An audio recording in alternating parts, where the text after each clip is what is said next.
Wireless headphones. That'll be $200. I'll use my Capital One Quicksilver card. Now that's a hit. You used the Capital One Quicksilver card, which makes you the hero of every purchase.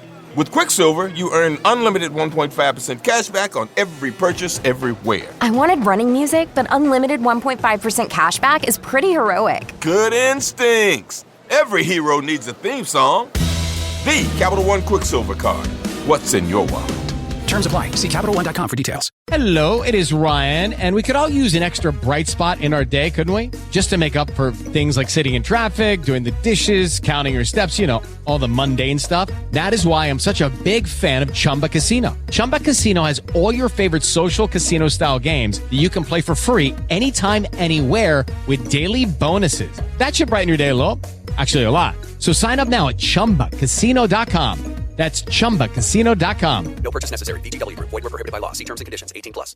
Hey, what's going on in your neck of the woods, Al? All is good. All is good. I've always wanted to say that to you. That's quite a toss you've been doing for, 40 years? When did you come up with what's going on in your neck of the woods? Well, it started when I started filling in for Willard, and I would say, oh, well, here's what's happening. To toss to the local stations, I was saying different things. They said, no, you've got to come up with the same thing every day so that the stations know when to switch to go to their local forecast. And my grandfather used to say, hey, grandson, what's going on in your neck of the woods? And so a little homage to my granddad. Oh, nice. I love that. What is going on in your neck of the woods in New York City? I'm down here in sunny Florida, and I have some friends in Long Island and people that live in the city. And some people are saying, hey, I don't mind wanting to fly south at this point. Is it true that New York is like a ghost town like the president said at the latest debate?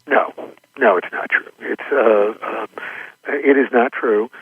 New York, look, there are sections that are less crowded than they were, but I live on the Upper East Side, and it's just as crowded as ever. There's delivery trucks. There are things going on. It's like every place.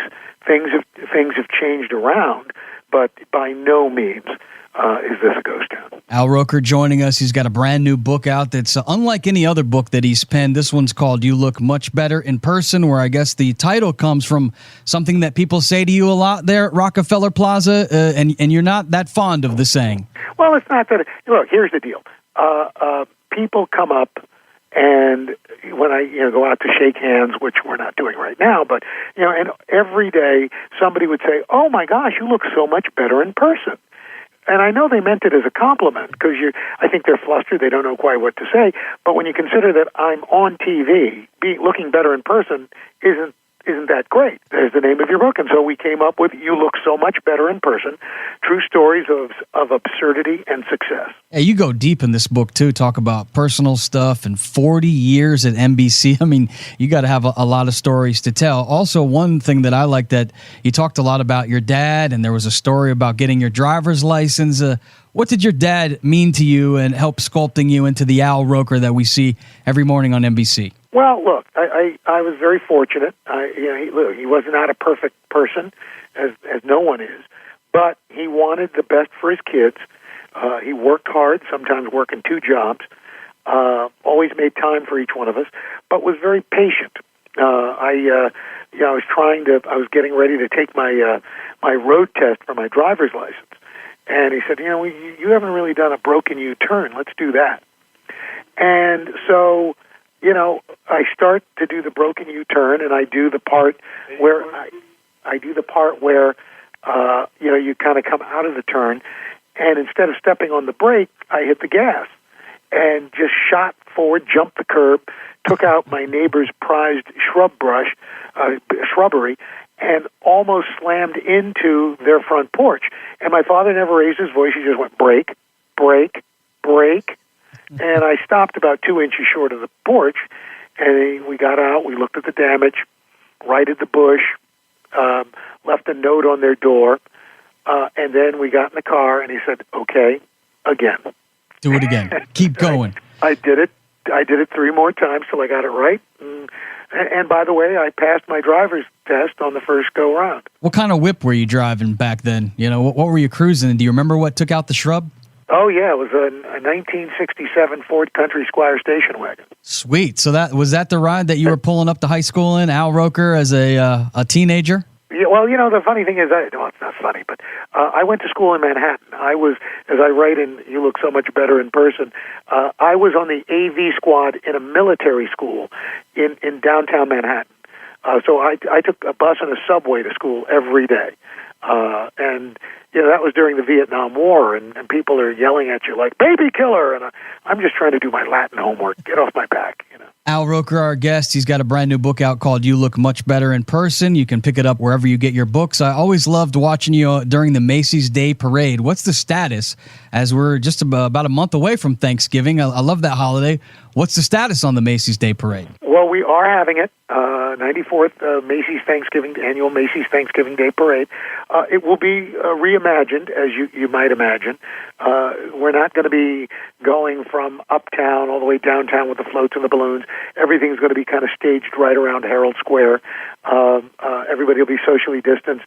We won't have crowds, watching everything. We'll have vehicles pulling the balloons as opposed to balloon handlers. There won't be the high school marching bands. Their invitations have been deferred to next year. But we'll still have the parade, and just before noon, Santa will hit Herald Square and we'll launch the holiday season. Our guest, Al Roker, is a fun follow on social media. Get at him at Twitter at Al Roker. I saw that you're doing a new show with the crew from the Today Show called Off the Rails.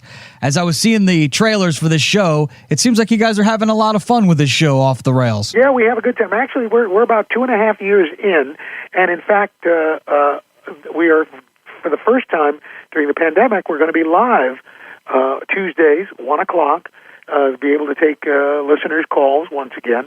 And we love doing the show. It's me, Dylan, and Chanel. And we just kind of, it's three friends just getting together and yakking. Yeah, it seemed like it was very natural. You were looking like a radio host. I know everybody knows you in front of the weather maps and on the Today Show, but do you have a love for the radio business? Oh, yeah. Look, I started doing radio in college, and did while I was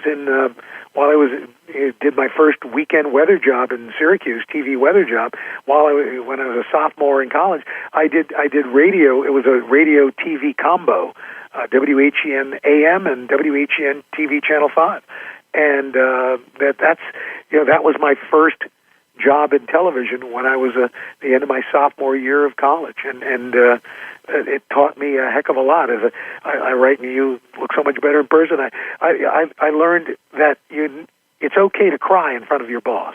I've always thought no crying in baseball and no crying at work. Is this something you do often, Al? I wouldn't say often, but I did. I made fun of my boss way back in 1974, who was a real tough guy. Except when I started to cry, he kind of like didn't know what to do, and he started comforting me. It was interesting. So I think it's okay to show emotion at work. I just think that you got to pick your places and know who you're showing your emotions to. Hey, you've done a good job at keeping that job at the network for 40 years. It's almost unheard of. What do you think the keys are to that longevity, that sustainability, and likability? Like, what are the keys to the Al Roker success? Well, I don't know if there are any specific keys, but I do think for everybody, and that in You Look So Much Better in Person, that's what we break it down to. Here's what I've learned. I don't know if it will work for you, but hopefully you'll enjoy it. But basically to be yourself. And to admit that you can't do it all. You need to get yourself an A-team. One of my favorite TV shows of all time is the A-team. And they were all good at something, but nobody was good at everything. You need to find those people who can help you be your best, and to admit when you're wrong. There is especially today, there's a lot of not being able to show vulnerability, not to show fallibility. And I think if we did more of that, we'd all get along a lot better. I know that a lot of people know you from the weather, so I'd like to ask your opinion when it comes to climate change and global warming. I mean, this year, a lot of hurricanes. We're already up to Z. We've had earthquakes. We've had wildfires in Colorado and California. What do you think Mother Nature is saying to us, weatherman? Well, I think, climate change is real. And we have to do something about it before we reach the tipping point, and we thought we had a lot more time before we got to that, but we're fast approaching the point of no return. And there's no question that it's happening, and that it is the cause of human activity. It's being caused by human activity. The question now is, what do we do? And do we make the choices that we need to? And by the way, it's not an either or. You can have good paying jobs. You can have job growth.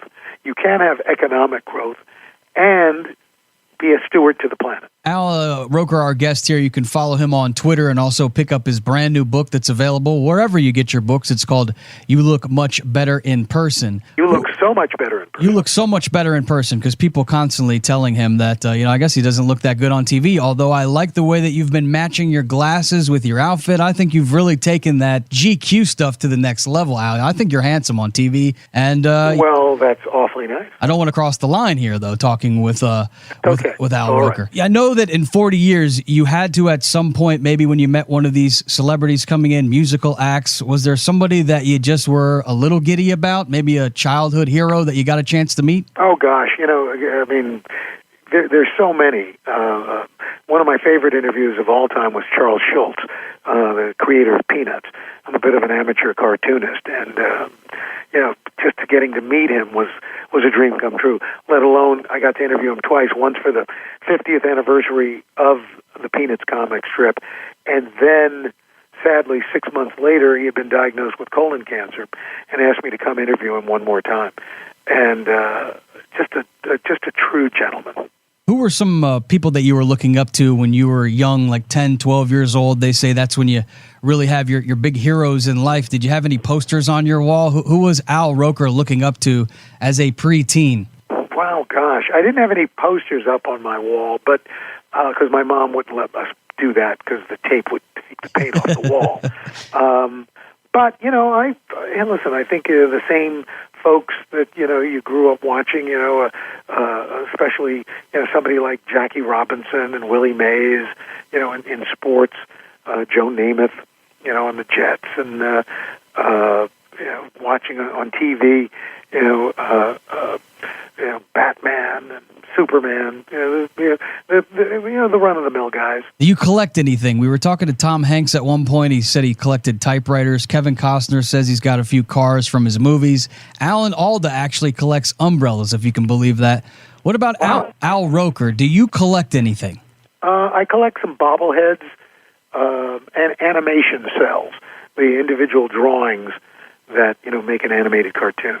Back before computer-generated animation, it would take at least 12 drawings per second to create an animated cartoon. So, they had to draw them, then transfer them to these clear cells, and then individually paint each one by hand. So each one is a moment in time, and so I collect those. 40 years at NBC, our guest here, Al Roker. Follow him on Twitter and pick up the new book, You Look Much Better in Person. Over those 40 years, you've seen a lot, the presidential elections over and over again. You've seen 9/11. You've seen this COVID-19. You've seen President Donald Trump. Have we seen anything quite like our current administration in your 40 years when it comes to presidents in the White House?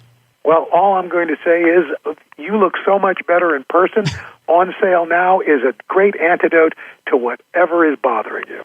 So we're a week away from the election, and I know that you took your son to vote. I saw that on your Instagram. Not only follow him on Twitter, but on the gram, of course, our guest Al Roker.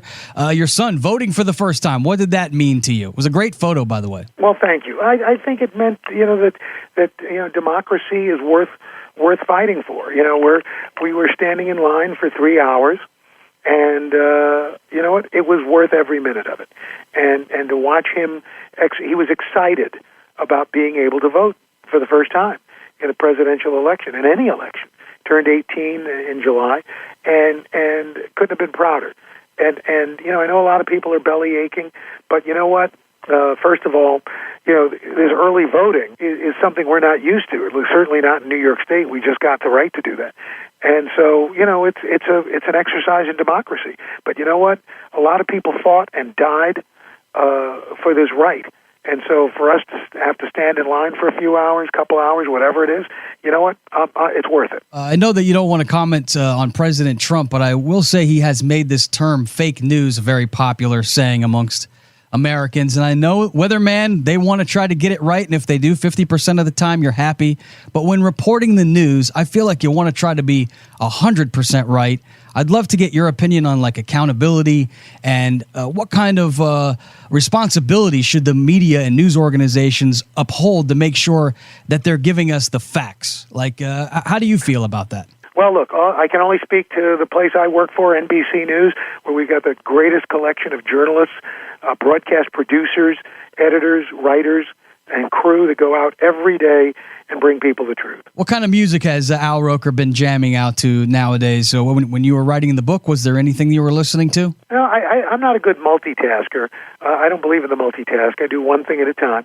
But I love Motown. I love a little Elton John. Rolling Stones, Bruce Springsteen, Prince. You name it. I've got a very eclectic. Al Jarreau. Sarah Vaughan. Just kind of all. I've listened to everything. Like the great Elton John said in one of his songs, "I'm Still Standing." That could be Al Roker's theme song after 40 years at NBC. Very impressive. What is the next chapter after NBC? Is there anything that you would like to do beyond that? Well, no, I just want to stay right here. As I write in, you look so much better in person. The one great bit of advice Willard Scott gave me, actually two. One was always be yourself. There's nothing that people can take away from you if you're yourself. The other is never give up your day job. I get to do a lot of different things, write books, produce TV shows and movies, do all these different things, but my main gig is doing the Today Show, and the last thing he told me was, don't get off the train until they make you. And so I am going to stay here as long as I can. All right, we'll keep riding that train, Al. Thank you so much for your time, and we'll continue to watch you on TV. We love you, brother. Be good. God bless you. You betcha. Take care. If you love to travel, Capital One has a rewards credit card that's perfect for you. With Venture X, earn unlimited double miles on everything you buy and turn everyday purchases into extraordinary trips. Plus, receive premium travel benefits like access to over 1,300 airport lounges where you just check in and chill out. Open up a world of possibilities with Capital One. What's in your wallet? Terms apply. Lounge access is subject to change. See CapitalOne.com for details. Judy was boring. Hello. Then Judy discovered ChumbaCasino.com. It's my little escape. Now Judy's the life of the party. Oh, baby, mama's bringing home the bacon. Whoa, take it easy, Judy. The Chumba life is for everybody. So go to ChumbaCasino.com and play over 100 casino-style games. Join today and play for free for your chance to redeem some serious prizes. ChumbaCasino.com. No purchase necessary. Void where prohibited by law. 18+ terms and conditions apply. See website for details.